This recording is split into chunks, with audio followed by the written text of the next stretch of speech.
ஸ்தோத்தரிக்கிறோம், துதிக்கிறோம் ராஜா. கிருபை இரக்கமும் உள்ளவரே, இந்த பரிசுத்த ஓய்வு நாளின் காலை வேளையில உங்களுடைய சமூகத்துல உங்களுடைய பிள்ளைகளா இறங்கி வந்திருக்கிறோம். கர்த்தர் இறங்கி எங்கள் மத்தியில தேவ ஆவியானவர் உடைய வார்த்தையை கொடுத்து எங்கள் மேல வெளிப்பட வேண்டும் என்று சொல்லி ஜெபிக்கிறோம். தடைகளை உடைத்தெறிகிற தெய்வம் தாமே எல்லாவற்றையும் உடைத்தெறிந்து எங்கள் இருதய கண்களை திறப்பீராக. ஆவியானவரே, உடைய சமூகத்துல எங்கள் ஆவி ஆத்துமா சரீரத்தை அர்ப்பணிக்கிறோம். நீர் எங்களோடு பேசுவீராக, எங்களோடு வெளிப்படுவீராக. என் தேவன் பெரிய காரியங்களை செய்யுங்க. இயேசு கிறிஸ்துவின் மூலம் ஜெபிக்கிறோம் பிதாவே, ஆமென். அல்லேலூயா, ஆமென். ஒரு வார்த்தை எடுத்து வாசிக்கலாம். சகரியா 9ஆம் அதிகாரம் 12ஆம் வசனம். சகரியா 9ஆம் அதிகாரம் 12ஆம் வசனம். 1099வது பக்கம்.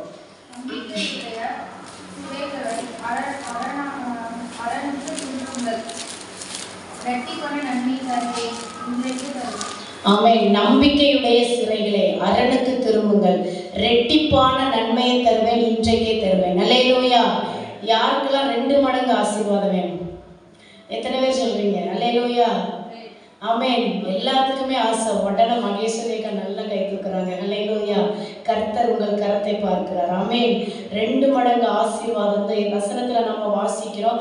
நம்பிக்கையுடைய சிறைகளே, அரணுக்கு திரும்புங்கள். இந்த வேதத்துல, இந்த அதிகாரத்துல யார் பார்த்து சொல்கிறதுனா, இஸ்ரவேல் ஜனங்கள் அடிமைப்பட்டு அவர்கள் பார்வோனுடைய கையில துன்பப்பட்டு இருக்கிற வேளையில அவர்களை எகிப்தின் அடிமைத்தனத்திலிருந்து விடுவித்து வருவதற்காக விடுவித்து வந்ததை நினைத்து அந்த காரியங்களை எல்லாம் அந்த அதிகாரத்துல வாசிக்க முழுமையாக அவர்களை சிறையிருப்புக்குள்ள வச்சிருக்கிற அந்த காரியங்களை இந்த அதிகாரத்துல நம்ம வாசிக்கிறோம், பார்க்கிறோம்.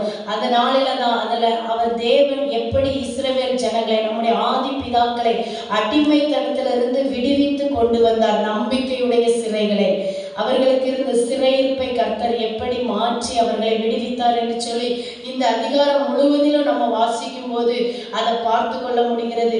தேவனை நம்பின பிள்ளைகளுடைய எதிர்காலம் மிகவும் சிறப்பாக இருக்கும். அல்லேலூயா. யாரெல்லாம் தெய்வத்தை நம்பி, இஸ்ரவேல் ஜனங்கள் தெய்வத்தை நம்பி அவரிடம் முறையிட்ட போது தேவன் அவர்களை விடுவித்தார். அவர்களை ஆராதிக்க விடமாட்டேன் என்று சொன்ன பார்வோனின் சேனைகள் எல்லாம் வீழ்த்தினார். அல்லேலூயா. அந்த கர்த்தரை நம்பி இருக்கிற பிள்ளைகளுடைய வாழ்க்கையில கர்த்தர் அற்புதத்தை செய்வார். எப்படி அற்புதம் செய்வார்? இஸ்ரவேல் ஜனங்கள் பாடுகள், போராட்டங்கள், அடிமைத்தனம், தங்களை விடுவிப்பது யாருமே இல்லையே என்று சொல்லி கர்த்தரை நோக்கி வேண்டுதல் செய்த போது அவர்களை தேவன் விடுவித்து மீட்டெடுத்தார். அல்லேலூயா.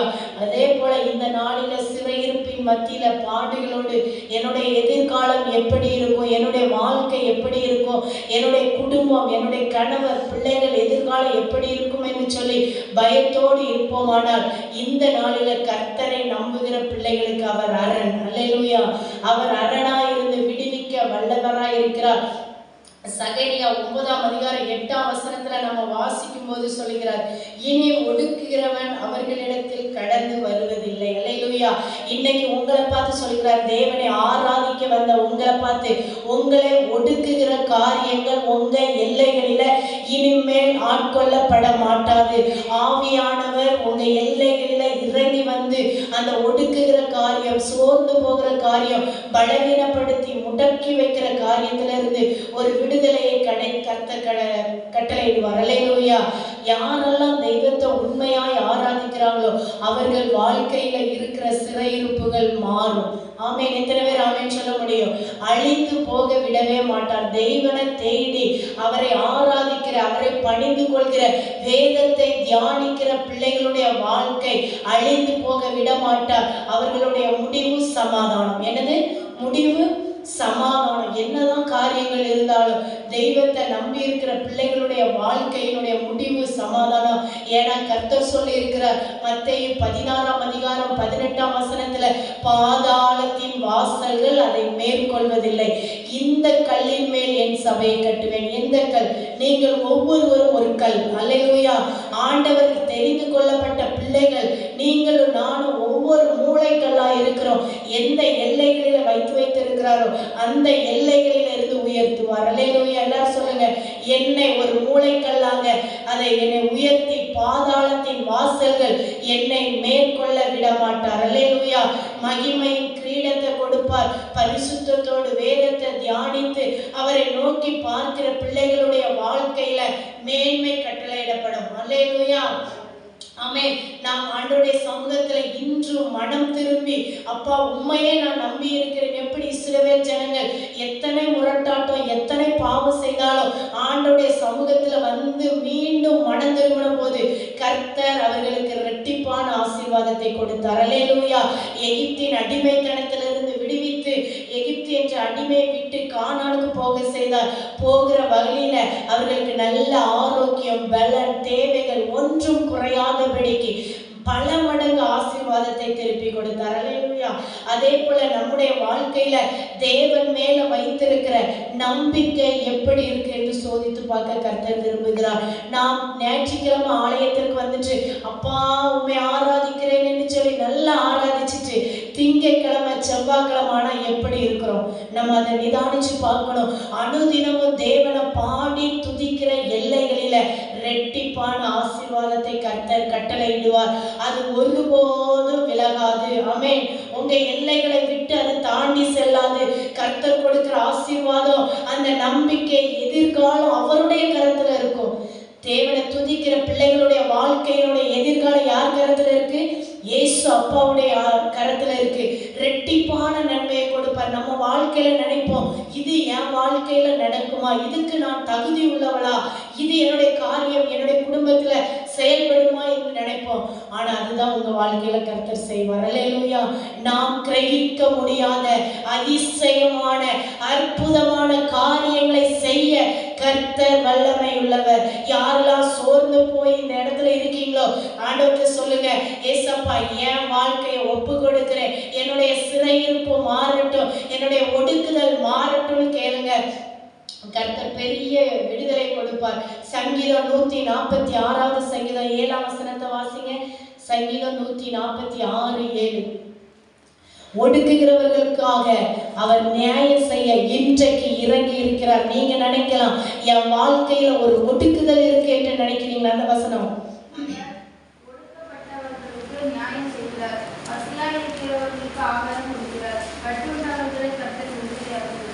ஆமென்.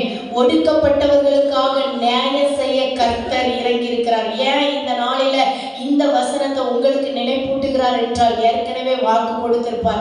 ஆண்டவர் என்னுடைய வாழ்க்கையில வாக்கு கொடுத்தார், எப்படி நிறைவேற்றுவார் என்று சொல்லி அப்படி கேள்விக்குறிகளோட இருக்கலாம். கர்த்தர் எனக்கு வேத வார்த்தை வசனத்தின் மூலமாக, சபையின் போதகர் மூலமாக, ஊழியர்கள் மூலமாக இந்த வார்த்தை என் கூட்ட வந்துச்சு, எப்பொழுது நடக்கும் என்று சொல்லி எதிர்பார்ப்போடு காத்திருக்கலாம். உங்க வாழ்க்கையில தான் கர்த்தர் சொல்லுகிறார், ஒடுக்குகிற காரியங்கள் உங்களை விட்டு அடைக்கப்பட்டு போகும். நீங்கள் கட்டுள்ளவர்களா இருக்கீங்கன்னா கர்த்தர் உங்கள் கட்டுகளை கட்ட அவிழ்ப்பார் என்று சொல்லுகிறார். எப்படி கட்டை அவிழ்ப்பார்? இரட்டிப்பான நன்மைகளை கொடுத்து அவர் உடன்படிக்கை செய்திருக்கிறார். உங்களை அடையாளமாக வைத்திருக்கிறார். ஏசாயா 42:7 வாசிக்கிறோம், கர்த்தராகிய நான் நீதியின்படி உங்களை அழைத்து, சும்மா அழைக்கல, உண்மையுள்ளவர்கள் நீதியுள்ளவர்கள் நீங்கள் பாக்கியவான்கள் என்று சொல்லி உங்களை அழைத்திருக்கிறார். எப்படி அழைத்திருக்கிறார்? நீங்கள் உண்மையுள்ளவர்கள், பாக்கியவான்கள், நீதியுள்ளவர்கள் என்று அழைத்து உங்கள் கையை பிடிச்சு அவங்களை தற்காத்து ஜனத்திற்கு உடன்படிக்கையாகவும் ஜாதிகளுக்கு ஒளியாகவும் வைத்திருக்கிறார். அல்லேலூயா. நீங்கள் இருளின் மக்கள் அல்ல, ஒளியின் மக்கள். ஒளி இருந்தால்தான் நம்முடைய வாழ்க்கை சிறப்பாய் அமையும். அல்லேலூயா. ஒளியில நடக்காட்ட நம்முடைய வாழ்க்கை சிறப்பாய் இருக்காது. ஒருவேளை அந்த ஒளியில நடக்காதபடிக்கு அநேக நேரத்துல இருளின் காரியங்கள் நம்மளை பிடிச்சிருக்குது, நம்மளை ஒட்டி இருக்குதுன்னா இன்னைக்கு அப்பாட்ட சொல்லுங்க. ஏன் சொன்னா நம்ம வாசித்தோம், நம்பிக்கையுடைய சிறைகளை அரணுக்கு திரும்புங்கள். அரண் அப்படின்னு சொன்னா என்ன? பாதுகாப்பு. அரண் என்னது? பாதுகாப்பு. கர்த்தர் தான் நம்மளுக்கு பாதுகாப்பு, கோட்டை, விடுதலை. சிறையை விட்டு அரணுக்கு திரும்புங்கள், தேவனிடத்துல திரும்புங்கள். என்ன காரியம் உங்களை துக்கப்படுச்சதோ அந்த காரியத்தை அரணாகிய கர்த்தரிடத்துல செலுத்துங்க. அவர் பெரிய காரியங்களை செய்து நம்மளை வழி நடத்துவார்.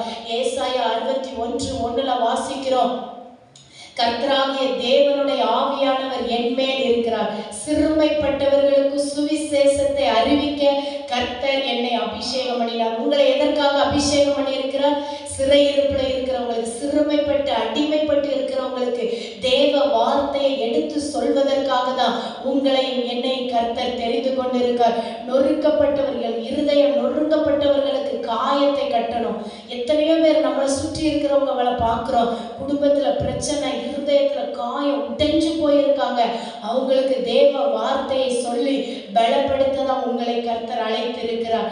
சிறைப்பட்டவர்களுக்கு விடுதலையும், கட்டுண்டவர்களுக்கு கட்டவிழ்த்தலையும் கூறணும். அல்லேலூயா. யாரெல்லாம் பாடுகளோடு, பிரச்சனையோடு, போராட்டத்தோடு இருக்கிறாங்களோ அவர்களுக்கு நம்பிக்கையான வார்த்தையை சொல்லணும். அதுதான் கர்த்தருடைய வார்த்தை. நம்பிக்கையான வார்த்தையை சொல்லும் போது அவர்கள் சிறையிருப்பு மாறும். எப்படி சிறைப்பட்டு இருக்கிறவர்களுடைய வாழ்க்கையை கர்த்தர் திருப்பினார் என்று வேதாகமத்துல நாம் பார்க்கும்போது, சிறையிருப்பு என்பது யாருக்குமே பிடிக்காது. யாருக்காவது சிறையிருப்பு பிடிக்குமா? ஒடுக்கப்பட்டு ஒரு வீட்டுக்குள்ளே அடைச்சி போடுறது பிடிக்குமா? தேவைகள் நிறைய இருக்குது, எதுவுமே தராம ஒடுக்கப்பட்டு அப்படி இருந்தா யாருக்காவது பிடிக்குமா? என்ன ஆகும்? நம்மளே எப்படா நம்மளை முடிச்சு கொள்ளலாம் அப்படின்னு தோணும். அப்படிதானே? நம்ம அப்படியே சுதந்திர பறவையா சுதந்திரமா இருக்கணும்னு நினைப்போம். ஆனா கர்த்தர் சொல்லுகிறார், இன்று அந்த சிறையிருப்பின் காலங்கள் முடிவுக்கு வரும். சிறையிருப்பு என்றால் என்ன? அடிமை. சுதந்திரம் இருக்காது. நம்ம விரும்பிய காரியங்களை செய்ய முடியாது. நம்மளுக்கான தேவைகளை நாம் பூர்த்தி செய்ய முடியாது. அடிமைக்கு உரிமை கிடையாது. இல்லையா? அடிமையா இருக்கணும், அவங்களுக்கு உரிமை கிடையாது.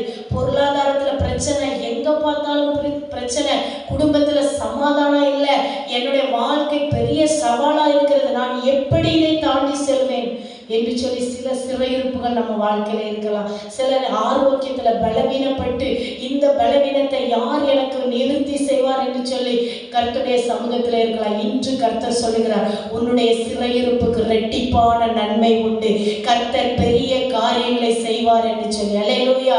சிறையிருப்பின் காலங்கள் வேதாகமத்துல பார்க்கிறோம். சிறையிருக்கப்பட்டவர்கள் எப்படி இருப்பாங்கன்னு இதே சகரியாவுல நம்ம வாசிக்கும் போது பார்க்கிறோம். சகரியா 10ஆம் அதிகாரம் 2ஆம் வசனத்துல கீழே பார்க்கிறோம், ஆகையால் ஜனங்கள் ஆடுகளை போல சிதறி மேய்ப்பன் இல்லாததினால் சிறுமைப்பட்டார்கள். எதனால் சிறுமைப்பட்டார்களாம்? அவர்களை நடத்துவதற்கு ஒரு 100 ஆடு இருக்குதுன்னா அந்த ஆட்டை நடத்துவதற்கு 2 மேய்ப்பர்கள் இருப்பாங்க. அப்பந்தான் அந்த ஆடு காடுகளில வேலிகளில சிக்கி கொள்ளாதபடிக்கு, சிங்கங்களுக்கும் ஓநாய்களுக்கும் சிறைப்பட்டு போகாதபடிக்கு விடுவிக்கப்படும்.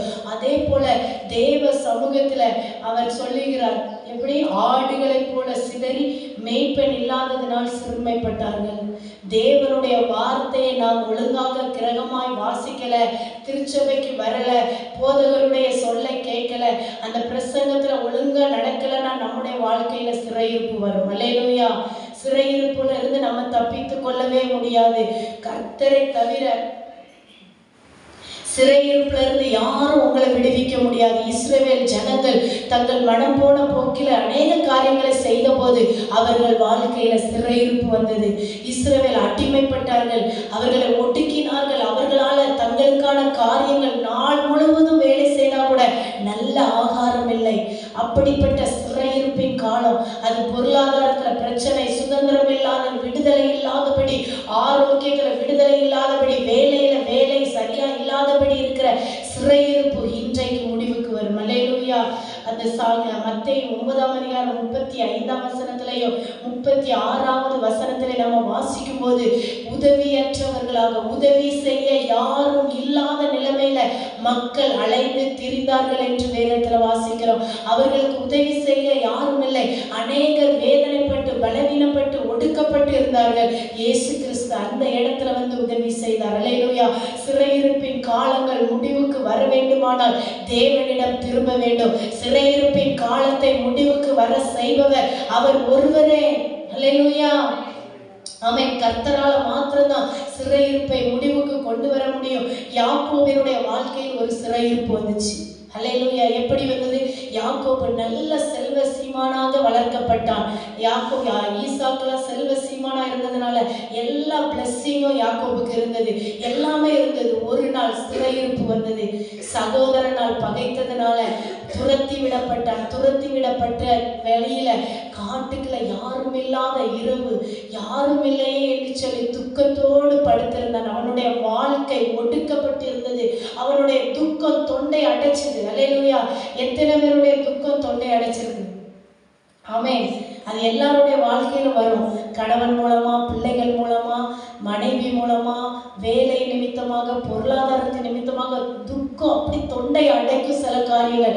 சிலர் பிறர் நம்மளை பேசுவது அதிகமாய் நம்மளை பாதிக்கும். அல்லேலூயா. அப்படிப்பட்ட நேரத்துல நாம் என்ன செய்ய வேண்டும்? யாக்கோபு என்ன செய்தார்? தேவ சமூகத்துல விண்ணப்பம் பண்ணி கொண்டு படுத்தார். அல்லேலூயா. தேவ சமூகத்துல திரும்ப வேண்டும், தேவனிடத்துல திரும்ப வேண்டும்.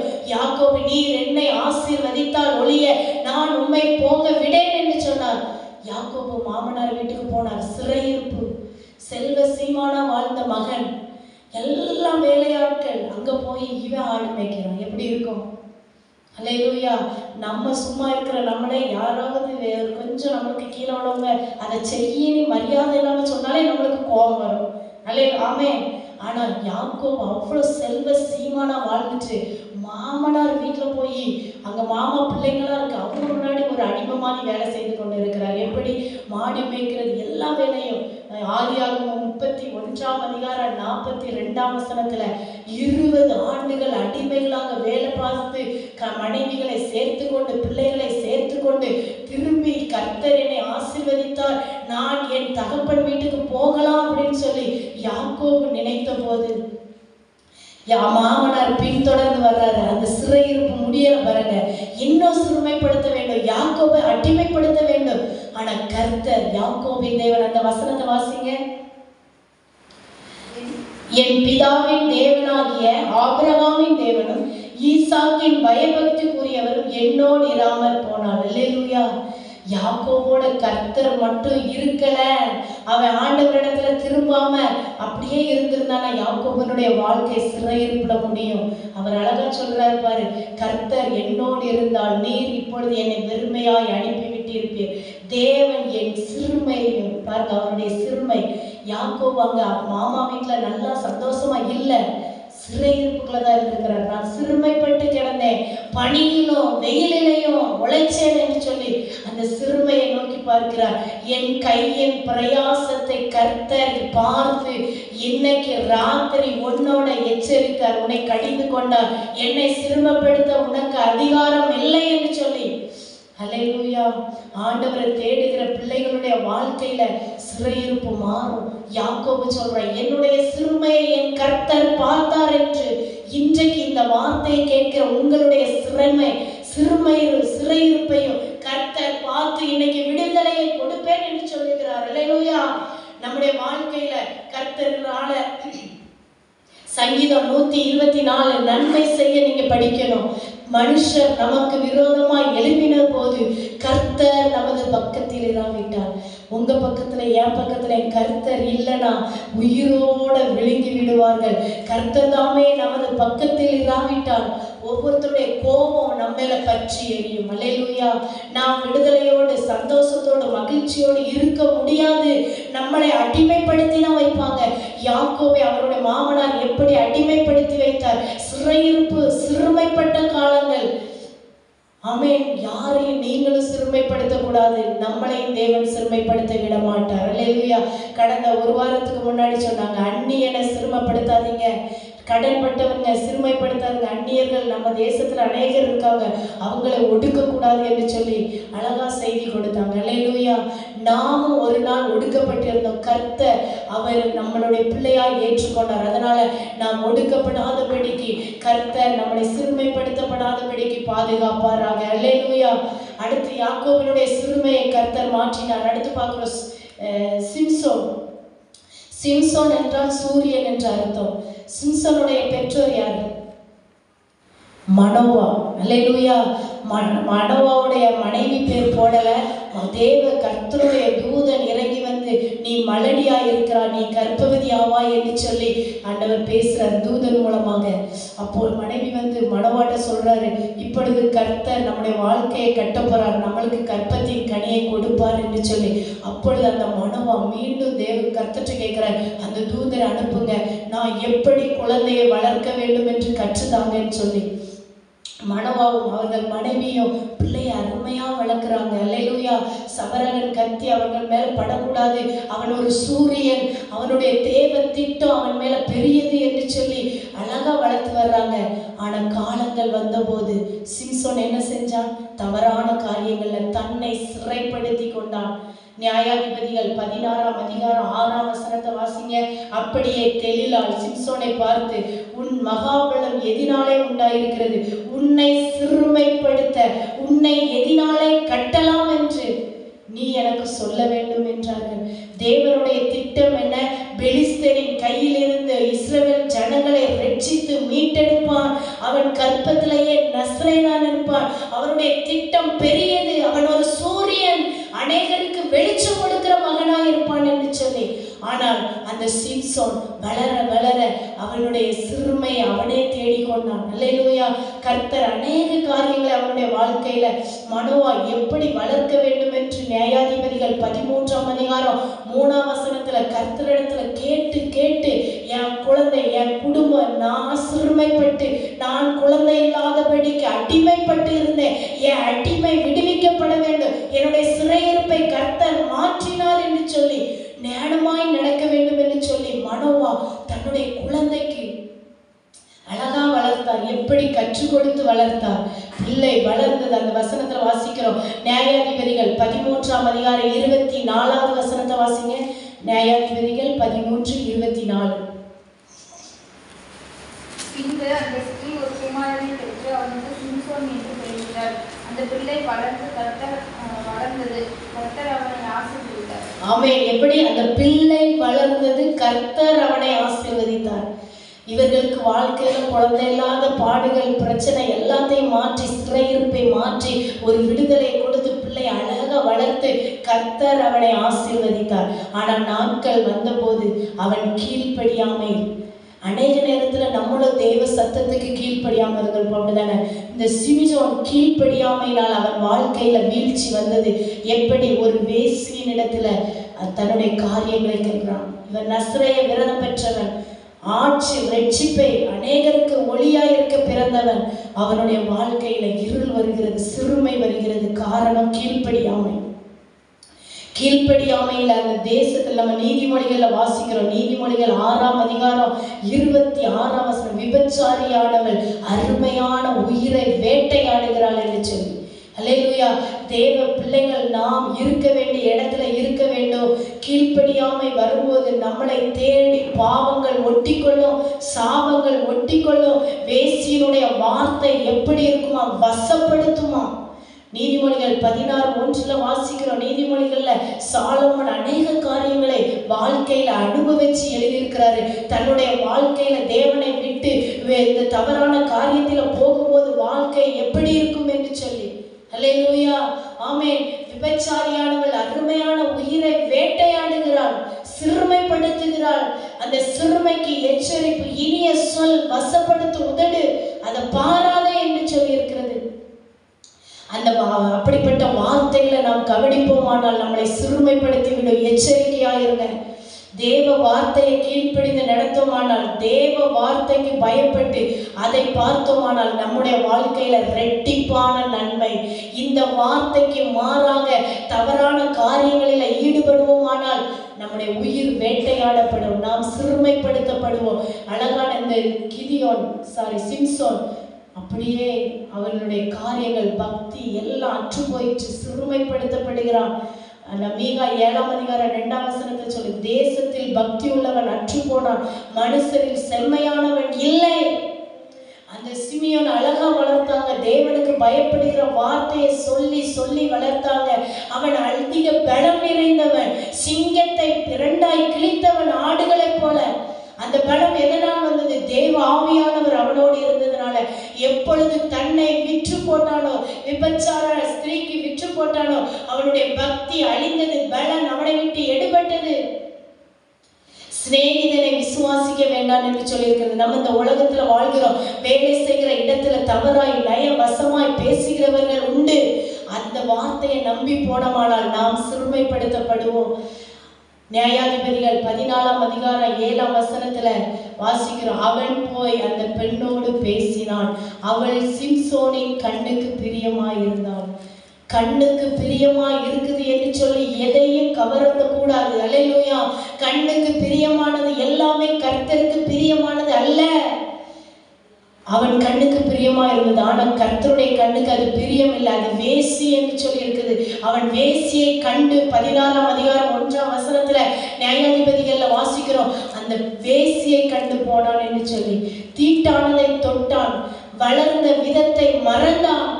பெற்றோர்கள் அவனை எப்படி வளர்த்தார்கள்? சிறுமைப்பட்ட இடத்திலிருந்து கர்த்தர் என்னை மீட்டு எனக்கு ஒரு ஆண் குழந்தையை கொடுத்தார், ஒளியாகவும் அடையாளமாக வைத்திருக்கிறார் என்று சொல்லி கர்த்தர் அருமையாக அவர்களை வளர்த்தார். அதை மறந்தவர்களாக தீட்டானதை தொட்டதுனால சிம்சோன் சிறுமையாக்கப்பட்டான், சிறையிருப்புக்குள்ள போனான், அவனுடைய கண் பிடுங்கப்பட்டது. ஹல்லேலூயா. 3 முறை அவனுக்கு வாய்ப்பு கிடைச்சது. நியாயாதிபதிகள் புஸ்தகத்துல 16ஆம் அதிகாரம் 20ஆம் வசனத்துல தெளிவாக சொல்றார், உன்னை எதிர்க்கிறவர்கள் வந்துட்டாங்க, இவன் எழுப்பி எல்லாவற்றையும் பிச்சு போட்டுட்டு உயர்த்தறி போறான். 3 முறை கர்த்தர் வாய்ப்பு கொடுத்தார். அவன் உணர்வடையவில்லை, ஞானம் அடையவில்லை, எல்லாவற்றையும் மறந்து வேசியின் மேல் ஆசை வைத்து அந்த உயிரை பறிகொடுத்துட்டு ஆவிக்குரிய கண்கள் இலக்க செய்தான். ஆவிக்குரிய மனம் விழுந்து போய்விட்டது. சிறுமைப்படுத்தப்பட்டான், வேடிக்கை காட்டுகிறவன் ஆனான். சிம்சோன் பல நிறைந்தவன், சிங்கத்தையே பிடிச்சு கிழிச்சு போட்டவன், இப்போ வேடிக்கை காட்டுகிற ஒரு வேடிக்கை பொருளாய் மாறிவிட்டான். நம்முடைய வாழ்க்கையில தேவ சத்தத்துக்கு கீழ்ப்படியலைன்னா நாமும் இப்படிதான் சிறுமைப்படுத்தப்படுவோம். நம்மளை விடுவிக்க யாருமே இருக்க மாட்டாங்க. தெய்வ சத்தத்துக்கு கீழ்ப்படிந்தோமானால் நம்முடைய வாழ்க்கையில இருக்கிற சிறையிருப்பு மாறும். நம்ம இதே சகரியா 9ஆம் அதிகாரம் 11ஆம் வசனத்துல வாசிக்கிறோம். இடுக்கன், ஹல்லேலூயா, இடுக்கன் என்ற சிறையிருப்பு, இடுக்கம் என்கிற சகரியா 10ஆம் அதிகாரம் 11ஆம் வசனத்துல இடுக்கம் என்கிற சமுத்திரத்தை கடக்கையில் அவர் சமுத்திரத்தின் அலைகளை அடிப்பார், அப்பொழுது நதியின் ஆழங்கள் எல்லாம் வறண்டு போகும். இஸ்ரவேல் ஜனங்களுடைய வாழ்க்கையில இடுக்கன் வந்தது. சமுத்திரம் முன்னாடி இருந்தது, பின்னாடி எதிரிகள், எங்க போவது என்பது தெரியாத அந்த சிறையிருப்புக்கு தப்பி ஓட வழி இல்லை. முன்னாடி இஸ்ரவேல், பின்னாடி பார்வோன் ஜனங்கள், எதிரிகள், முன்னாடி செங்கடல். அந்த எல்லைகளில கொடுங்கோல், அவர்களுக்கு அந்த கொடுங்கோல்ல அடிமைப்பட்ட அந்த கொடுங்கோலை தாண்டி செல்வதற்கு பலன் இல்லை. இடுக்கத்துல மாற்றிக்கொண்டார்கள். அவர்களை பார்வோன் இடுக்கத்தின் அப்பத்தை கொடுத்தான் என்று சொல்லி இருக்கிறது வேதாகமத்துல. இஸ்ரவேலை அடிமைப்படுத்தி பார்வோன் இடுக்கத்தின் அப்பம், சமுத்திரம் இருக்கும் தன்மை என்னதுன்னா, அதே போல நம்ம இந்த உலகத்துல வாழ்கிற நாட்களில கையின் பிரயாசங்கள் ஆசீர்வதிக்கப்பட வேண்டும். கடன் வாங்கக்கூடாது. அல்லேலூயா. இந்த திருப்பூர் பட்டணத்துல பார்க்கும்போது கடன் தான் அவங்கள சிறுமைப்படுத்தப்படுது. எல்லா குடும்பத்துல எங்க பார்த்தாலும் கடன். ஞாயிற்றுக்கிழமை ஆனா அவங்க வாசல்ல 10 பேர் 12 பேர் வந்து கடன்காரங்க தான் இருக்காங்க. அது சிறுமை, அது ஒரு சிறையிருப்பு. கடல் போன்றது. எப்படி சொல்லுங்க? கடல் போன்றது. கடலுக்குள்ள போயிட்டு உங்க அலைகள்ல போயிட்டு உங்களால தப்பி யாரும் துணை இல்லாம வெளியே வர முடியுமா? முடியவே முடியாது. அந்த கடல் இழுக்கிற மாதிரி கடன் இழுத்து அமிழ்ந்து அழிச்சு விடும், சிறையிருப்புக்குள்ள வைத்து விடும், நிம்மதியை கெடுத்துடும், மகிழ்ச்சி நம்ம வாழ்க்கையில இழுக்காது, சிரிக்க மறந்து போவோம். சிறையிருப்பு இருந்தால் இப்படிதான். சிம்சோன் வாழ்க்கை எப்படி சிறையாக அவன் அழிந்து போகப்பட்டான், அதே போல நம்ம வாழ்க்கையில கடனுக்கு நாம் ஒத்து போக கூடாது. இன்னைக்கு எல்லாரோட வாழ்க்கையில சொல்லுங்க, கடல் போன்றது. மறக்கவே கூடாது. கடல் போன்றது. நான் கடன் வாங்க மாட்டேன். அல்லேலூயா. கர்த்தர் நாம் ஒவ்வொருவருக்கும் அந்த அதிசயத்தை செய்வாராக. கடன் வாங்காதபடி கையின் பிரயாசத்தை கர்த்தர் ஆசீர்வதிப்பாராக. எகிப்தில் உள்ள கொடுங்கோல் அந்த இஸ்ரவேல் ஜனங்களுடைய உயர்வையும் அதிகாரத்தையும் பிடுங்கி போட்டது. நம்முடைய அதிகாரமும் உயர்வு யாருடைய கரத்தில் இருக்குது? தேவனுடைய கருத்துல இருக்குது. அதை நாம் ஒருபோதும் இழந்து விடக்கூடாது. கர்த்தருடைய சமூகத்தில் அதை பெற்றுக்கொள்ள வேண்டும். அவர்கள் தேவனை ஆராதிக்க போக வேண்டும் என்று சொல்லி இஸ்ரவேல் ஜனங்கள் கேட்கும் போது பார்வோன் அவர்களை விடவில்லை, அடிமைப்படுத்தினார். எத்தனையோ முறை அவர்கள் போறாங்க, வாதைகள் வருகிறது. ஒவ்வொரு வாதைக்கு பின்னாடி விடுவேன் சொன்னார், ஆனா விடல, அடிமைப்படுத்தி வைத்தான். கடன் அடிமைப்படுத்தும், சிறையிருப்புக்குள்ள கொண்டு போகும், அதை விட்டு மீள முடியாது. நம்பிக்கையுடைய சிறைகளை அரணுக்கு திரும்புங்கள். அரண்னா யாரு? கர்த்தர். கர்த்தரிடத்துல திரும்புங்க. பாதுகாப்பு உண்டு நிச்சயமாக. ஆமென். மோசே தன் கைகளை சமுத்திரத்துக்கு நேராக நீட்டின போது தேவனுடைய கரம் அங்க நீட்டப்பட்டது. நம்முடைய வாழ்க்கையில தேவனுடைய கரம் நீட்டப்பட வேண்டுமானால் தேவ வார்த்தைக்கு கீழ்ப்படிந்து அனுதினமும் வேதம் வாசித்து ஜெபித்து தேவனோடு ஐக்கியம் வைக்க வேண்டும். சிறையிருப்பு மாறும். இப்பொழுது நீங்க யோசித்து பாருங்க, என் வாழ்க்கையில என்ன சிறையிருப்பு இருக்குது என்று சொல்லி. கணவன் மூலமா சிறையிருப்பு இருக்குதா? மனைவி மூலமா இருக்குதா? தொழில்ல இருக்கிறதா? ஆரோக்கியத்துல இருக்கிறதா? எதுல சிறுமைப்பட்டு இருக்கிறோம்? நிதானிக்க வேண்டும். அல்லேலூயா. நான் சிறுமைப்பட்டு இருக்கிறேனே, கர்த்தர் என்னை விடுவிக்க வேண்டும் என்று சொல்லி ஆண்டவருடைய சமூகத்துல சொல்லும் போது யாத்ராகமத்துல நம்ம வாசிக்கிறோம் 14ஆம் அதிகாரத்துல பலத்த கீழ்காற்றை கர்த்தர் ஓங்க செய்தார். கர்த்தருடைய கரம் நீட்டப்பட்டது. மோசையின் கரம் கர்த்தருடைய கரமாய் மாறியது. அல்லேலூயா. தேவ வார்த்தையை நாம் தியானித்து தேவ வசனத்துக்கு கீழ்ப்படிந்தோம் ஆனால் நம்முடைய வாயில வருகிற வார்த்தைகள் தேவனுடைய வார்த்தை. நம்ம எதிர்காலம் தேவனுடைய காலில் இருக்கிறது. அல்லேலூயா. அழகா 14ஆம் அதிகாரம் 21ஆம் வசனத்துல பலத்த கீழ்காற்றை சமுத்திரம் ஒதுங்கும்படி செய்தார். அது ஒதுங்கி வறண்டு போயிருச்சாமா. ஒரு பெரிய கடல் வறண்டு போயிருச்சு. அப்ப கர்த்தர் எவ்வளவு நல்லவர். அல்லேலூயா. அதனால நம்முடைய சிறையிருப்பு மாறணும்னா இந்த உலகத்தின் காரியங்களிடம் அல்ல, தெய்வத்திடம் போக வேண்டும். தெய்வத்திடம் மனம் திரும்பும் போது மாத்திரமே அந்த இடுக்கன், அந்த கொடுங்கோல், அந்த சிறையிருப்பு மாறும். பெரிய கீழ்காற்றை விட்டார். சமுத்திரம் 2ஆய் பிளந்து வறண்டு போனது. ஜலம் பிரிந்து குவியலாக நின்றது. அல்லேலூயா. இஸ்ரவேல் புத்திரர் சமுத்திரத்தின் நடுவாக வெட்டாந்தரையில நடந்து போனாங்க. அந்த கடல் எப்படி இருந்துச்சு? அடைக்கப்பட்டு இருந்தது. சிறுமைப்படுத்தும் எதிரிகள் கையில விழுந்துருவோம். மீண்டும் சிறையிருப்பு தான் அப்படின்னு நம்பிக்கை இல்லாத நிலைமை. கர்த்தருடைய வார்த்தை வந்த போது, கர்த்தருடைய கரம் அங்க நீட்டப்பட்ட போது அந்த இடுக்கன், அந்த கொடுங்கோல், சிறையிருப்பு விலகியது. வெட்டாந்தரத்துல நடந்து போனாங்க. யாத்ராகமம் 14ஆம் அதிகாரம் 22ஆம் வசனத்துல நம்ம வாசிக்கிறோம். வலதுபுறமோ இடதுபுறமோ ஜலம் மதிலாக நின்றதாமா. அல்லேலூயா. நம்ம வாழ்க்கையில இருக்கிற எந்த காரியமெல்லாம் சிறையிருப்புக்குள்ள இருக்குதோ அது விலகி பிரிந்து நம்மளுக்கு வழிவிடும், நம்மளுக்கு காவலாய் நிற்கும். அல்லேலூயா. அப்பொழுது எகிப்தியர் அவர்களை தொடர்ந்து பார்வோனுடைய சகல குதிரைகளோடு ரதங்களோடு வீரர்களோடு பிறகாரே வந்தாங்க. எல்லாம் அந்த கடல் அவர்களை விழுங்கி போட்டது. ஒன்றுமில்லாமல் ஆனது. நமக்கு வைக்கப்பட்ட வாசல் எல்லாத்துக்கும் திறந்த வாசலா இருக்காது. எதிரிகளை விழுங்கிவிடும், சத்துருக்களின் காரியங்களை முட்டைக்கிவிடும். தேவனிடத்துல திரும்புங்க. சிறை இருக்கப்பட்டிருக்கீங்களா? நீ தண்ணீர்களை கடக்கும் போது நான் உன்னோடு இருப்பேன், நீ அக்கினியில் நடக்கும் போது நான் உன்னோடு இருப்பேன் என்று சொன்ன தேவன் சிறையிருப்பை மாற்றுவார். எல்லாம் தேவனுடைய கட்டுப்பாட்டில் இருக்கிறது. அல்லேலூயா. எத்தனை பேருக்கு தெரியும் தேவனுடைய கட்டுப்பாட்டில் தான் எல்லாம் இருக்கிறது என்று? ஆமென். கடலை அதட்டினார், கடல் செவி கொடுத்தது. சமுத்திரத்தை கரத்தை நீட்டினார், அவைகள் பிரிந்தது.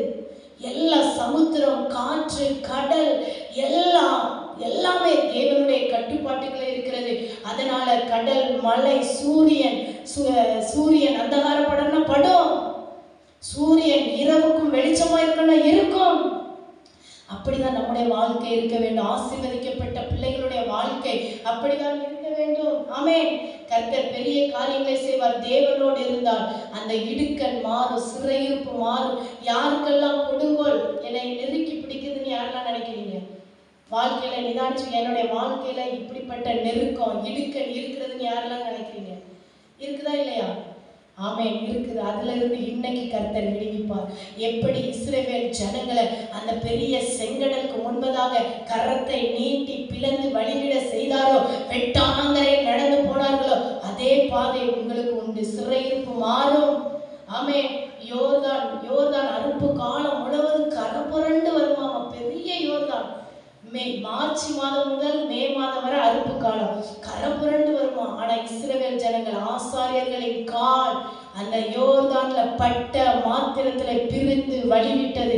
விசுவாசத்தோடு சிறையிருப்பு, சிறையின் காரியங்கள் எதுவானாலும் விசுவாசத்தோட கால்களை வைத்து வார்த்தைகளை பேசும்போது அவைகள் பிரிந்து வழிவிடும். ஹல்லேலூயா. யோசுவா 3ஆம் அதிகாரம் 16-17 வசனத்துல வாசிக்கிறோம். மேலே இருந்து ஓடி வருகிற தண்ணீர் நின்று சார்தானுக்கு அடுத்த 6ஆம் ஊர் வரைக்கும் ஒரு குவியலாக குவிந்தது. உப்பு கடல் என்னும் சமனான வெளியில் ஓடி வருகிற தண்ணீர் பிரிந்து ஓடிட்டு அப்பொழுது ஜனங்கள் எரிகோவுக்கு எதிராக கடந்து போனார்கள். ஹல்லேலூயா. ஆசாரியர்களின் கால் பட்ட மாத்திரத்திலே முழுவதும் அறுப்பு காலம் முழுவதும் கரை புரண்டி ஒரு பெட்டியை சுமக்கிற ஆசாரியர்களின் கால்கள் தண்ணீர்களின் ஓரத்துல தான் பட்டுச்சு. அவைகள் அப்படியே கரை புரண்டு ஓடுனது. எல்லாம் பிரிந்து போனதாமா. தண்ணீர் பிரிந்து ஓடிச்சாமா. ஹல்லேலூயா. நம்முடைய வாழ்க்கையிலையும் எப்படி இந்த இஸ்ரவேல் ஜனங்களுக்கு யோர்தான் தண்ணீரற்ற, இஸ்ரவேலர் எல்லாரும் தண்ணீரற்ற உலர்ந்த தரை வழியாய், வெட்டாந்தரை வழியாய், இது தண்ணீரற்ற உலர்ந்த தரை வழியாய் நடந்து போனார்கள். பாதுகாப்பு உண்டு. கர்த்தர் பெரிய காரியங்களை செய்து அதே போல இஸ்ரவேல் ஜனங்களை இடுக்கன் என்று அப்போ ஒடுக்கினார்கள். 10 வாதையை கொடுத்தார்கள். பார்வன் மனம் திரும்பவே இல்லை. 10வது வாதை எல்லா ஆடு மாடுகள் குழந்தைகள் முதல் தலையீற்றுகள் எல்லாம் அடிக்கப்படும். நடு ராத்திரியில எகிப்தில அலறுகளின் சத்தம், சாவின் சத்தம் பெருகிற்று என்று வாசிக்கிறோம்.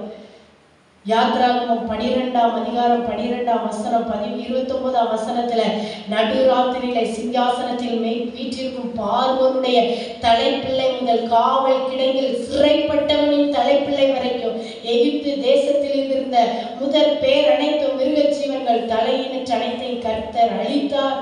நம்ம தேவ பிள்ளைகளுக்கு எதிராக எழும்பும் எதிரிகளின் சிறையிருப்பு இப்படிதான் இருக்கும். ஹல்லேலூயா. எதிரி நினைச்சப்பா இவர்களை சிறுமைப்படுத்தி விட்டேன், இவர்கள் இனிமை எனக்கு அடிமை இல்ல. கர்த்தரை தேடுகிற பிள்ளைகளுக்கு எதிராக யார் வந்தாலும் அவங்க தான் அடிமை, அவர்கள் தான் சிறைப்படுத்தப்படுவார்கள். இங்க அப்படிதான் நினைச்சது. பார்வோன் பெரிய அதிகாரத்துல இருந்து அவனுக்கு 450 ரதங்கள் வீரர்கள் எல்லாரும் இருந்தாங்களாம். ஆனா கடைசியில யார்? அவன் ஒன்றுமில்லாமல் போனான். இஸ்ரவேல் ஜனங்கள் அடிமைப்பட்டு 430 வருஷம் அடிமை, 1 வருஷம் 2 வருஷம் இல்ல, 430 வருஷம் ஒடுக்கப்பட்டு திரிந்தார்கள். பிள்ளைகள் சந்ததி சந்ததியாய் ஒடுக்கப்பட்டார்கள். தேவனை தேடினதினால ஒடுக்கம் மாறியது, சிறையிருப்பு மாறியது. நம்பிக்கையுடைய சிறைகளை அரணுக்கு திரும்புங்கள், கர்த்தரிடத்தில் திரும்புங்கள் என்று வார்த்தை வந்தபோது கடலை பிளந்து கடக்க பண்ணினார். ஜலத்தை குவியலாக நிற்கும்படி செய்தார். ஆமென். சிறையிருப்பை மாற்றணும்னா அது கடலா இருக்கலாம், அது பார்வோன் ராஜாவா இருக்கலாம், அது தலைப்பிள்ளை சங்காரம் உண்டுனா உண்டுதான். தேவ பிள்ளைகளுக்கு எதிராக எது எழுப்பினாலும் அவைகள் அழியும். வெற்றி நிச்சயம். அல்லேலூயா. அநியாயத்தை விதைக்கிறவன் எதா இருப்பானா? வேதத்துல வாசிக்கிறோம். நீதிமொழிகள் 22ஆம் அதிகாரத்துல 8ஆம் வசனத்துல அநியாயத்தை விதைக்கிறவன் வருத்தத்தை அறுப்பான். அநியாயத்திற்கு விரோதமாய் கையை நீட்ட கூடாது. ஆகாமியத்தின் கொடுங்கோல் நீதிமான்களின் சுதந்திரத்தின் மேல் நிலை நிற்பதில்லை. நீங்களும் நானும் யாரும் நீதிமான். நீதிமானுடைய சுதந்திரத்தின் மேல ஆகாமியத்தின் கொடுங்கோல் நீட்டப்படாது, அவைகள் அழியும் என்று கர்த்தர் சொல்லுகிறார். கொடுங்கோல் நெருங்குவதில்லை, ஒடுக்குவதில்லை. எருசலேமை சுற்றி மலைகளால் சூழப்பட்டு பாதுகாப்பா இருக்குதாம். அதே போல தேவனை நம்புகிற பிள்ளைகளுக்கு பாதுகாப்பு தேவன். அல்லேலூயா. அரண் துஷ்டரின் தண்டாயுதத்தையும் எல்லா செங்கோலையும் கர்த்தர் முறித்து போடுவார் என்று சொல்லி ஏசாயா தீர்க்கதரிசி மூலமாக சொல்லப்பட்டிருக்கிறது. ஏசாயா 14ஆம் அதிகாரம் 5ஆம் வசனத்துல எதிரானவர்கள் பட்சமாய் வருவார்கள், துஷ்டர்களின் தண்டாயுதமோ அவர்களுடைய செங்கோல், எதிரியினுடைய செங்கோல் கர்த்தர் முறித்து போடுவார் என்று சொல்லி ஏசாயா தீர்க்கதரிசி மூலமாக சொல்லப்பட்டிருக்கிறது. ஆமென். தேவ பிள்ளைகளுக்கு எதிரானவர்கள் தேவ பிள்ளைகளை சார்ந்து கொள்ளும்படி வருவார்கள். பார்த்த நம்ம சிறுமை, அடுத்து கொடுங்கோல், அடுத்து தண்ணீர் இல்லாத குழி. அதே வசனத்துல பாருங்க, இஸ்ரவேலருக்கு தண்ணீர் வனாந்தரத்துல செங்கடல் அடைக்கப்பட்டது, சிறுமைப்படுத்தப்பட்டார்கள், விடுவிக்க இல்லை. அடுத்து தண்ணீர் இல்லாத குழி. அதே 11ஆவது வசனத்துல ஹல்லேலூயா. சகரியா 9:11 வாசிங்க. ஜீசஸ். ஆமென். உனக்கு நான் செய்வது என்னவென்றால், தண்ணீர் இல்லாத குழியிலே அடைபட்டிருக்கிற உன்னுடையவர்களை நான் உன் உடன்படிக்கையின் இரத்தத்தினால் விடுதலை பண்ணேன். ஆமென். தண்ணீர் இல்லாத குழி அவர்கள் இஸ்ரவேல் ஜனங்களுக்கு வந்தது. யாரு தண்ணீர் இல்லாத குழின்னு உடனே யோசேப்பை தண்ணீர் இல்லாத வெறும் குழியில சகோதரர்கள் தூக்கி போட்டாங்க. அல்லேலூயா. யோசேப்பு மிக செல்வ சீமானா இருக்கிறவர். ஆனா எதிர்காலத்தை பற்றி ஆண்டவருடைய சமூகத்துல அவன் கேட்டு ஆராய்ந்து பார்த்தான். ஆனா தகப்பனாரால யாக்கோபால பல வர்ண அங்கிய யோசேப்புக்கு கொடுக்கப்பட்டது. ஆனா சகோதரர்களாக பகைக்கப்பட்டான். அல்லேலூயா. ஆதியாகமம் 37:20 பார்க்கிறோம். நான் அவனை கொன்று அவன் சொப்பனம் கண்டு என்னுடைய சகோதரர்கள் தாய் தகப்பன் எனக்கு கீழே இருப்பாங்க அப்படின்னு சொல்லி சொப்பனத்தை எல்லாத்தையும் வெளிப்படையாய் ஒன்றும் அறியாதவனாய் சொல்லிவிடுகிறான். சகோதரர்கள் அவனை பகைக்கிறாங்க. ஒன்று, அப்பா தன்னுடைய இளைய மகன் மீது மிகவும் பட்சமாய் இருக்கிறாங்க, நம்மளை வெறுக்கிறாங்க, அவனை நேசிக்கிறாங்க. அவனுக்கு மட்டும் பலவர்ண அங்கி, நம்மளுக்கெல்லாம் என்னது சாதாரண ட்ரெஸ், அவனுக்கு மட்டும் பலவர்ண, நம்மளுக்கெல்லாம் கோல்டு கவரிங், அவனுக்கு சுத்த தங்கம் சுத்த வெள்ளி. பொறாம வருமா வராதா? நம்ம வீட்டுல 2 பிள்ளை இருந்தனாக்கி பிறந்த நாளைக்கு ஒரு பிள்ளைக்கு எடுத்துட்டு இன்னொரு பிள்ளை மூஞ்சி பார்க்கவே முடியாது. அல்லேலூயா. அப்படி யோசேப்பினுடைய வாழ்க்கையில தகப்பனாரால் நேசிக்கப்பட்டான், பலவர்ண அங்கி போடப்பட்டது. ஆனா சகோதரர்களாக ஒடுக்கப்பட்டான். அல்லேலூயா. அப்படி இருக்கும்போது அந்த அவனுடைய கனவு எப்படி முடியும் என்று பார்க்கலாம் என்று சொல்லி கூட பிறந்த சகோதரர்கள் அவனை தண்ணி இல்லாத குழியில போட்டுறாங்க. யோசேப்பினுடைய எதிர்காலம் அடைக்கப்பட்டது.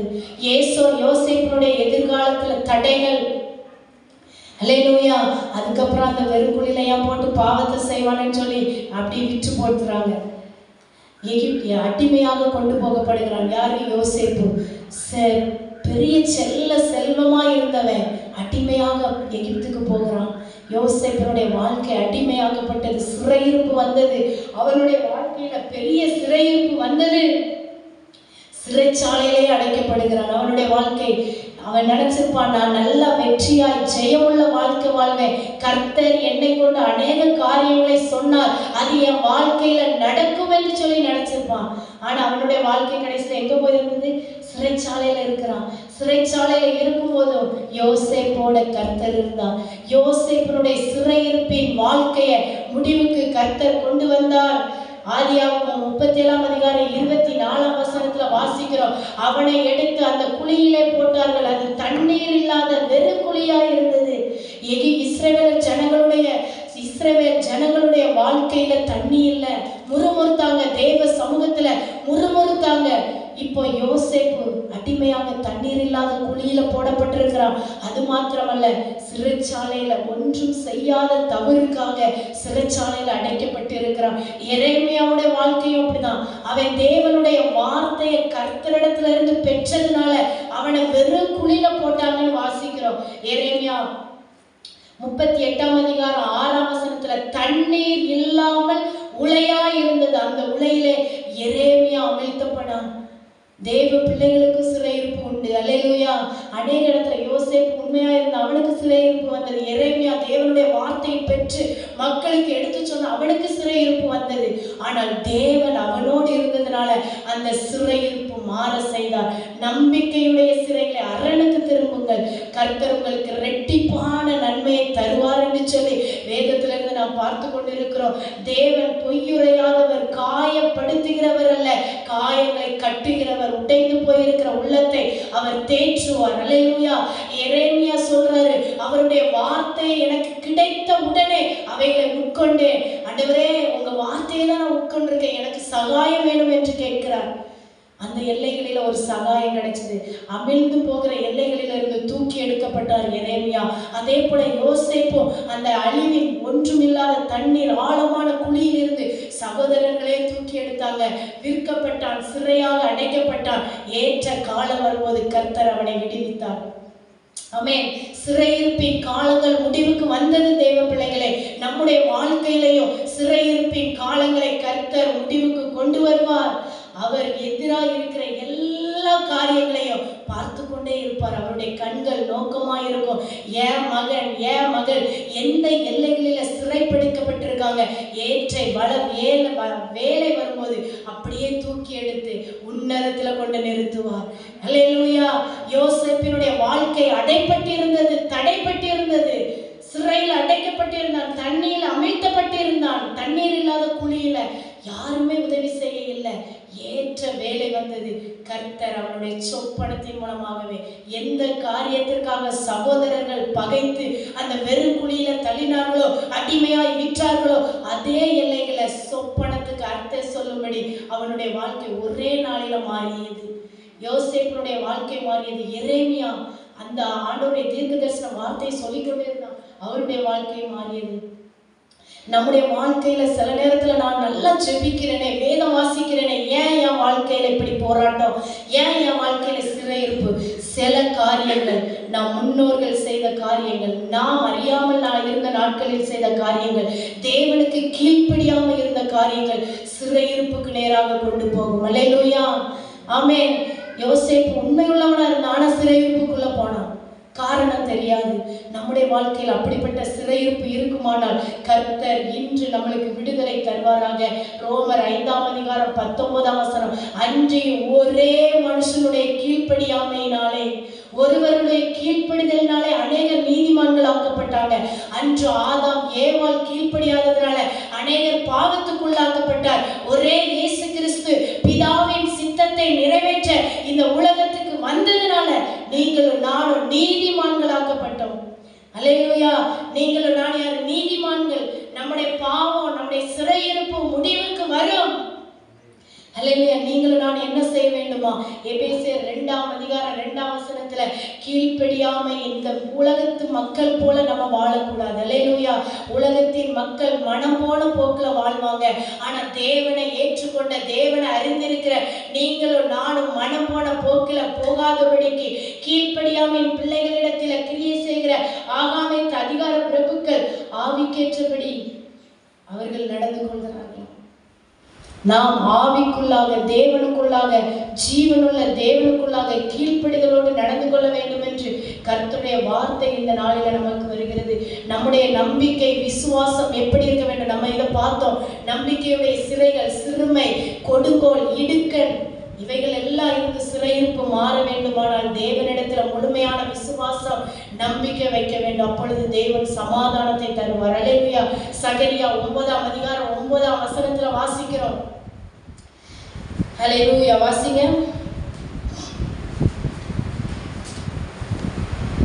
சீயோன் குமாரத்தியை மிகவும் கலிவுறு, எருசலேம் குமாரத்தியை கெம்பீரி, இதோ உன் ராஜா உன்னிடத்தில் வருகிறார். அவர் நீதியுள்ளவரும் ரட்சிக்கிறவரும் தாழ்மையுள்ளவரும் கழுதையின் மேலும் கழுதை குட்டியாகிய மரியின் மேலும் ஏறி வருகிறவருமாய் இருக்கிறார். அல்லேலூயா, ஆமென். நமக்காக அந்த சகரியா தீர்க்க தரிசனமா சொல்றாரு, உனக்காக ஒரு மீட்பர் வருவார், அவர் வருவார், இந்த உலகத்துல பிறப்பார், உனக்காக மரிப்பார், உனக்காக 3ஆம் நாள் உயிரோடு எழுவார். அந்த உயிர்த்தெழுதல் உனக்கு ஜீவனை கொடுக்கும், சிறையிருப்பை மாற்றும் என்று சொல்லி அந்த சகரியா தீர்க்கதரிசி சொல்லுகிறார். ஏசாயா 9:6 ஏசாயா தீர்க்கதரிசி சொல்றார், இதோ ஒரு குமாரன் வருவார், நமக்கு ஒரு பாலகன் பிறந்தார், நமக்கு ஒரு குமாரன் கொடுக்கப்பட்டார், அவர் சமாதான பிரபு. அல்லேலூயா. உங்களுக்கும் எனக்கும் சமாதானத்தை கொடுக்கிற சமாதான பிரபு ஆண்டவராகிய இயேசு கிறிஸ்து. அவர் வல்லமை உள்ளவர், சிறையிருப்பை மாற்றுவார். சிறையிருப்பின் காலங்கள் முடிவுக்கு வரும். ஏன் தெரியுமா? அவர் உங்களையும் என்னையும் ஒரு அடையாளமாகவும் இரத்தத்தினால பண்ணின உடன்படிக்கையை நிறைவேற்ற வந்திருக்கிறார். ஏசாயா தீர்க்கதரிசி சொல்லுகிறார் 42:7 கர்த்தராகிய நான் நீதியின்படி உண்மை அழைத்து, சும்மா அழைக்கிற உங்களை என்னை. அல்லேலூயா. இந்த இடத்துல நீங்க இருக்கீங்கன்னா நீங்க நீதி உள்ளவர்கள், உண்மை உள்ளவர்கள் என்று உங்களை அழைத்து, உம்முடைய கையை பிடித்து, உம்மை தற்காத்து, உம்மை ஜனத்துக்கு உடன்படிக்கையாகவும் ஜாதிகளுக்கு ஒளியாகவும் வைத்திருக்கிறார். நீங்களும் நான் யார்? ஒளியின் பிள்ளைகள். ஒளியாய் இருக்க வேண்டும், இந்த உலகத்துக்கு ஒளியாய் இருக்க வேண்டும். நம்மளை சார்ந்தவர்களுக்கு வேலை செய்கிற எல்லைகளில ஒளியாய் இருக்க வேண்டும். நம்முடைய கால்களை சமாதானத்தின் பாதையில நடத்துவேன் என்று சொல்லி இருக்கிறார்.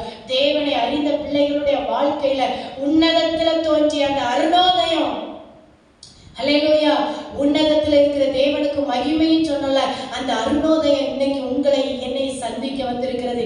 நம்ம வாழ்க்கையில இருக்கிற சிறையிருப்பு இன்று முடிவுக்கு வரும். கர்த்தர் ஏற்ற காலம் வரும்போது சிறையிருக்கப்பட்ட பிள்ளைகளை எப்படி யாக்கோபினுடைய வாழ்க்கையில் ஆசீர்வாதத்தை கொடுத்தாரோ, அந்த சிமிசோன் சிறுமைப்பட்டான், ஆனா பலன் திரும்பி வந்தது, கண்ணு திரும்பி வரல. கர்த்தருடைய கரம் யோசேப்பினுடைய வாழ்க்கையில இருந்து உயர் அதிகாரத்தை கொடுத்தது போல நாம் இழந்து போன அதிகாரத்தை உயர்வையும் கர்த்தர் மீண்டும் நம்மளுக்கு கட்டளையிட செய்வார். அல்லேலூயா.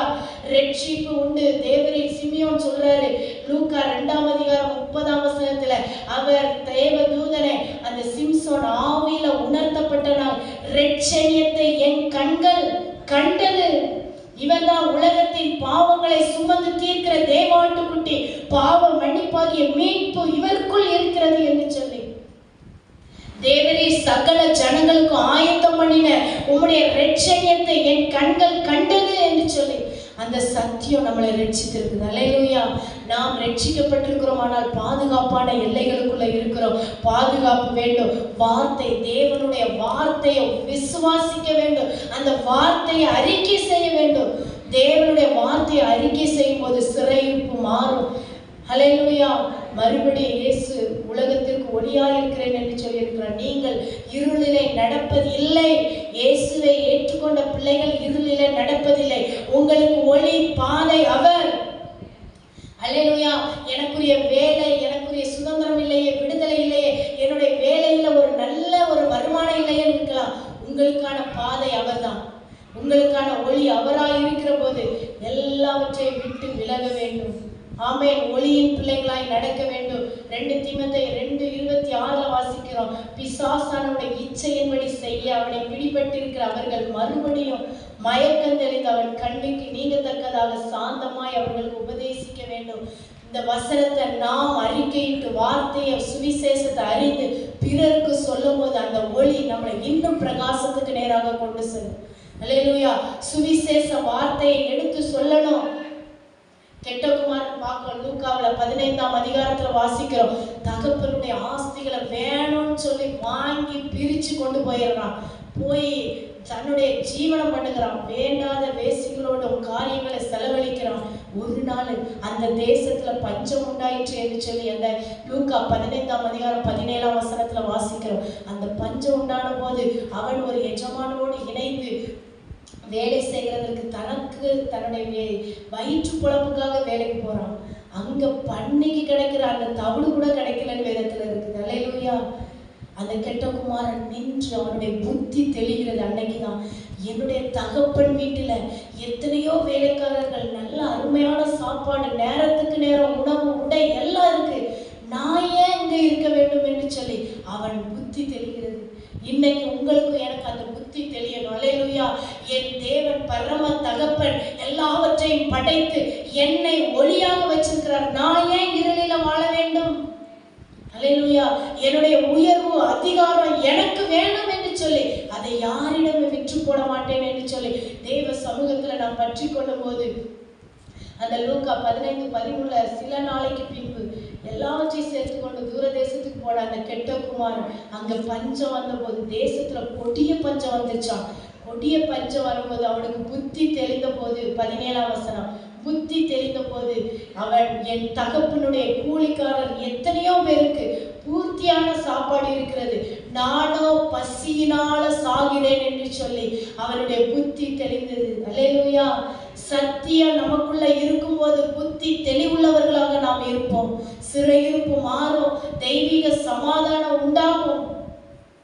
ஆதாம் ஏவாளை பிசாசு ஏமாற்றினான். பிசாசு கொலைக்காரன், கொலை பாதகன், பொய்யன், பொய்யுக்கு பிதாவாய் இருக்கிறான். சின்ன காரியத்தை கொடுத்து கொடுத்து அவன் ஏமாற்றுவான். கடல் போன்றதுன்னு சொன்னால் அதே போலதான் பிசாசு. அவன் சின்ன சின்ன ஆசைகளையும் வருமானத்தையும் கொடுத்து ஆழத்துல கொண்டு போவான். நம்மளால எழும்பவே முடியாது. அப்படிப்பட்ட காரியத்துக்குள்ள நாம் போகாதபடி தேவன் நம்மளை பாதுகாப்பாராக. கர்த்தர் நம்மளுக்கு விடுதலை கொடுத்திருக்கிறார், சமாதானத்தை கொடுத்திருக்கிறார். அடுத்து விடுதலை. எப்படிப்பட்ட விடுதலை? இரத்தத்தினால உடன்படிக்கை பண்ணியிருக்கிறார். அந்த கல்வாரி சிலுவையில உங்களுக்காகவும் எனக்காகவும் இரத்தத்தை சிந்தி நம்மளை மீட்டெடுத்திருக்கிறார். சகரியா 9:11 வாசிக்கிறோம், விடுதலை பண்ணுவேன் என்று சொல்லி. நான் என் உடன்படிக்கையின் இரத்தத்தினாலே விடுதலை பண்ணுவேன். அந்த உடன்படிக்கையின் இரத்தம் நம்மளோடு இருக்கும்போது விடுதலை உண்டாகும். ஹல்லேலூயா. தேவனோடு இருக்கிற பிள்ளைகளுக்கு அந்த உடன்படிக்கையின் இரத்தம் இதுவே என்று சொல்லி எபிரேயர் 9:20 வாசிக்கிறோம். அந்த இரத்தத்தின் உடன்படிக்கை நம்மளை விடுதலை பண்ணும், பாவ மன்னிப்பு உண்டாகும். அநேகருக்காக சிந்தப்படுகிற புதிய உடன்படிக்கையின் இரத்தம் இதுவே என்று சொல்லி மாசம் மாசம் நம்ம கம்யூனிய நற்கரணை எடுக்கிறோம். அவருடைய இரத்தத்தோடு உடன்படிக்கை பண்ணுகிறோம். அந்த இரத்தம் நம்மளை விடுதலை பண்ணி சமாதானத்தை கட்டளையிடும். அவருடைய இரத்தத்தினாலே பாவ மன்னிப்பாகிய மீட்பு நமக்கு கொடுக்கப்பட்டு இருக்கிறது. அதனால 1 யோவான் 1:9 சொல்கிறோம், இருளின் அதிகாரத்திலிருந்து நீங்களும் நானும் விடுதலையாக்கப்பட்டிருக்கிறோம். அல்லேலூயா. இருளின் அதிகாரத்திலிருந்து விடுதலையாக்கப்பட்ட பிள்ளைகளுக்கு நிச்சயமாகவே வெற்றி உண்டு. வெற்றியின் கிரீடம் நமக்காக காத்திருக்கிறது. சுழல் காற்று போன்று அநேக பாடுகள் பிரச்சனைகள் நம்ம வாழ்க்கையில வருதுன்னா அப்பாவுடைய சமூகத்துல இப்பொழுது சொல்லுவோம், நீதியின் கிரீடம் எனக்கு இருக்கு. நான் இருளின் அதிகாரத்திலிருந்து பாவ மன்னிப்பாகிய மீட்பு எனக்குள்ள இருக்குது.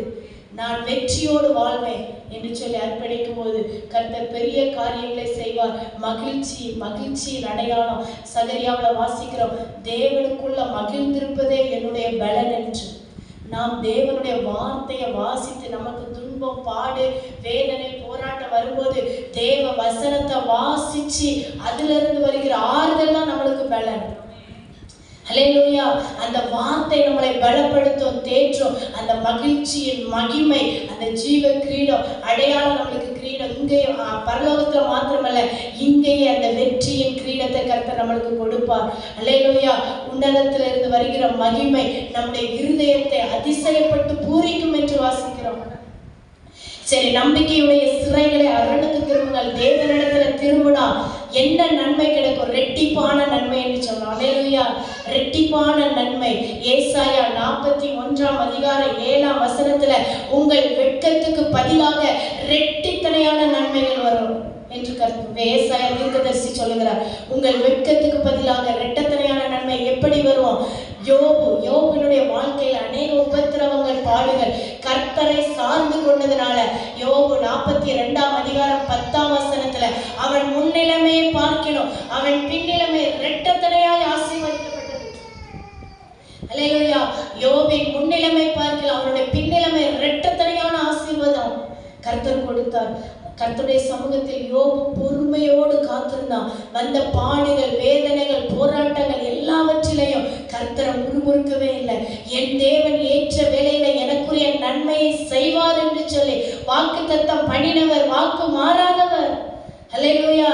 ரெட்டிப்பான நன்மையை தருவார். நம்பிக்கையுடைய சிறைகளை அரணுக்கு திரும்புங்கள். தேவனிடத்துல திரும்புகிற பிள்ளைகளுக்கு ரெட்டிப்பான நன்மை உண்டு. ரெட்டிப்பான நன்மை என்ன? சகரியா 10:6 சொல்லி இருக்கிறது, உங்களை நிலைப்படுத்துவேன், உங்களை பலப்படுத்துவேன், உங்களுக்கு செவி கொடுப்பேன் என்று சொல்லி. தேவ சமூகத்துல இருக்கிற பிள்ளைகளுடைய வாழ்க்கை பலப்படுத்தப்படும், நிலைப்படுத்தப்படும், ஸ்திரப்படுத்தப்படும். செவி கொடுக்கிற தெய்வமாய் இருக்கிறார். ஆபத்து காலத்தில் என்னை நோக்கி கூப்பிடு, நான் உன்னை விடுவிப்பேன், நீ என்னை மகிமைப்படுத்துவாய் என்று சொல்லி இருக்குது. அநேக வசனங்கள் இருக்கிறது. கர்த்தருடைய சமூகத்துல விசுவாசத்துல நாம் நிலைத்திருக்கணும், பலப்படுவோம். அல்லேலூயா. ஏசப்பா என் வாழ்க்கையில எப்படி நன்மையை செய்வார் என்று சொல்லி விசுவாசத்துல நிலைத்திருக்கும் போது நாம் பலப்படுவோம். இடைவிடாமல் ஜெபம் பண்ண வேண்டும், இடைவிடாமல் ஜெபம் பண்ண வேண்டும். ஜெபத்துல உறுதியாய் தரித்திருக்க வேண்டும். மன தெளிவுள்ளவனாய் இருக்க வேண்டும். மன தெளிவுள்ளவனாய் இருந்து தேவ சமூகத்துல காத்திருக்கும் போது, சுவிசேஷத்தை அறிவிக்கும் போது, தேவ வசனத்தை போதிக்கும் போது இடைவிடாமல் அதை செய்ய வேண்டுமா? யாரை பார்த்தாலும் ஏசப்பாவை நேசிக்கிறான்னு ஒரு வார்த்தை சொல்லணும்னு சொல்லி வேதம் சொல்லுகிறது. அல்லேலூயா. ஆமென். அப்போஸ்தலர் 6:4 நாங்களோ ஜெபம் பண்ணுவதிலும் தேவ வசனத்தை போதிக்கிற ஊழியத்திலும் இடைவிடாமல் தரித்திருப்போம். இடைவிடாமல் தரித்திருக்கும் போது கர்த்தர் நம்மை நிரப்பி நடத்துவார். நீங்கள் எதிர்பார்த்திருக்கும் முடிவை உங்களுக்கு கர்த்தர் கொடுப்பார். அல்லேலூயா. தேவ வசனத்துக்கு கீழ்ப்படிந்து, கட்டளைக்கு கீழ்ப்படிந்து நடக்கும்போது நாம் எதிர்பார்த்திருக்கிற முடிவு உண்டாகும். நீங்கள் கர்த்தரை தேடினால் அவர் அதே சகரியா 13:1 திறக்கப்பட்ட ஒரு ஊற்று உங்களுக்காக உண்டு. நம்பிக்கையுடைய சிறைகளை அரணுக்கு திரும்புங்கள், ரெட்டிப்பான நன்மை. என்ன நன்மை? திறக்கப்பட்ட ஒரு ஊற்று. வெட்கத்துக்கு பதிலாக நன்மை, திறக்கப்பட்ட ஊற்றை கர்த்தர் கட்டளையிடுவார். எப்படி யோபனுடைய வாழ்க்கை பொருளாதாரத்துல ஒரு செழிப்பு உண்டாயிடுச்சு, காத்திருந்ததுனால பொருளாதாரத்துல செழிப்பு உண்டானது போல கர்த்தர் தேவனுடைய அன்பை நமக்கு வெளிப்படுத்தும் போது நம்ம வாழ்க்கையில சிறப்பாக முடியும். எலிசாவை பார்த்து ரெட்டிப்பான நன்மை பெற்றுக்கொண்டார். அல்லேலூயா. எலிசா என்னை விட்டு ஆண்டவர் எடுக்க கொள்ள போகிறார் என்று சொல்லி எலியாவுக்கு தெரிஞ்சிச்சு. பின்தொடர்ந்து போறான். 3 தடவை அங்க பெத்தேல் போறான். எல்லா இடம் போனாலும் பின் விடவே இல்லை. எலிசாவை விட்டு எலியா விடவே இல்லை. எலிசா 3 தடவை சோதிக்கிறார். உறுதியான விசுவாசம் எலிசாவுக்குள்ள இருந்துச்சு, எலியாவுக்குள்ள இருந்தது. உறுதியாய் விசுவாசம், பக்தி வெற்றியை கொடுத்தது. ஆவிக்குரிய பிளஸிங் அந்த எலியா பெற்றுக்கொண்டார். சால்வை பார்த்தபோது சுழல் காற்றினால தன்னுடைய தலைவர் எடுத்துக்கொள்ளப்படுகிறார் என்று அதை பார்த்தபோது அந்த ரெட்டிப்பான ஆவிக்குரிய வரத்தை பெற்றுக்கொண்டார். யோபு இரட்டத்தனையான ஆசீர்வாதத்தை பெற்றுக்கொண்டார். அதே போல கர்த்தர் நம்முடைய வாழ்க்கையில 2 மடங்கான ஆசீர்வாதத்தை, இம்மைக்குரிய ஆசீர்வாதம் மாத்திரமல்ல, நித்திய ஜீவனுக்குரிய ஆசீர்வாதத்தை கொடுப்பார். அப்படியே முழங்கால் படிட்டுக் கொள்வோம். அப்பா, இந்த நாளில நம்பிக்கையுடைய சிறைகளை அரணுக்கு திரும்புங்கள், ரெட்டிப்பான நன்மையை தருவேன் என்று சொன்னீரே. உம்முடைய சமூகத்தில் எங்களை அர்ப்பணிக்கிறோம் ஆண்டவரே. எங்க வாழ்க்கையில ரெட்டிப்பான நன்மையை கர்த்தர் நீர் கட்டளையிடுங்க. எல்லா தடைகளையும் மாற்றி எங்க வாழ்க்கையில இருக்கிற சிறையிருப்பு முடிவுக்கு வருவதாக. யோசேப்பின் வாழ்க்கையில இருந்த சிறையிருப்பை முடிவுக்கு கொண்டு வந்தீரே. யாக்கோபினுடைய வாழ்க்கையில இருந்த அந்த சிறையிருப்பை முடிவுக்கு கொண்டு வந்தீரே. இஸ்ரவேல் ஜனங்கள் அடிமைகளா எகிப்துல ஒடுக்கப்பட்டு சிறுமைப்பட்ட போது அவர்களுடைய முடிவுக்கு கொண்டு வந்தீரே. கானான் தேசத்தை சுதந்திரிக்க செய்த தேவன் அற்புதத்தை செய்ய நம்முடைய சமூகத்துல ஒப்பு கொடுக்கிற வேளையில கர்த்தர் நம்முடைய வாழ்க்கையில நன்மையையும் மேன்மையையும் உயர்வையும் அந்த ஜீவனுள்ள தேவன் கட்டளையிட்டு இந்த உலகத்துக்குரிய ஆசீர்வாதம் மாத்திரமல்ல, நித்திய ஜீவனையும் பெற்றுக்கொள்ளக்கூடிய கிருபைகளை கர்த்தர் நம்மளுக்கு கொடுத்து ஆசீர்வதிப்பார். அப்பாவுடைய சமூகத்தில் எங்கள் ஒவ்வொருவரையும் ஒப்பு கொடுக்கிறோம். இந்த நாளில் உங்களுடைய சமூகத்துல மீண்டும் எங்களை திருப்பிக்கிறோம். அப்பா, உங்களுடைய வார்த்தைக்கு கீழ்ப்படிய கிருபை தாங்க, அதன்படி நடக்க உதவி செய்யுங்க, ரெட்டிப்பான நன்மைகளை பெற்றுக்கொள்ள உதவி செய்யுங்க. இயேசு கிறிஸ்துவின் மூலம் ஜெபிக்கிறோம் பிதாவே, ஆமென்.